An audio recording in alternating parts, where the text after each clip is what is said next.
جہاں تک اس طرح کے شکوک شبہات کا تعلق ہے، کسی نے مجھ پر کالا جادو نہ کر دیا ہو یا ایسا نہ ہو، تو میری درخواست یہ ہے کہ اپنے آپ کو اس وہم سے نکال لیجئے۔ بہت حد تک یہ وہم ہے جو آدمی کے ساتھ وہی کر دیتا ہے جو کالا جادو کرنا چاہتا ہے۔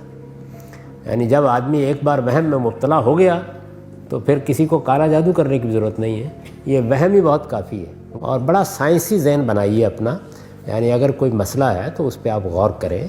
ہو سکتا ہے کوئی تدبیر غلط ہو گئی ہو، اگر کوئی بیماری ہے اس کا علاج کیجئے۔ اگر کوئی ایسی صورت پیش آ گئی ہے کہ جس کے لیے کوئی تحقیق کی ضرورت ہے تو اپنا کام چھوڑ کے تحقیق کر لیجئے۔ اس کے بعد اللہ سے دعا ہے اور وہ شب و روز کرتے رہنا چاہیے، اور جہاں ہمارے علم کی حد ختم ہو جاتی ہے وہاں ہم اپنے پروردگار سے درخواست کرتے ہیں اور اس سے اس کی پناہ مانگتے ہیں۔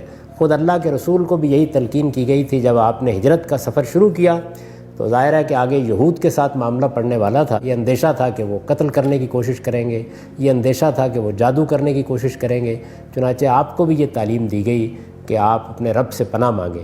تو قرآن مجید کی آخری 2 صورتیں جو وہ دعائیں ہیں ان میں اللہ سے پناہ چاہی گئی ہے، تو ہمیشہ ان کو پڑھتے رہیے اور اپنے آپ کو وہم سے بچائیے۔ وہم کالے جادو سے زیادہ بری چیز ہے۔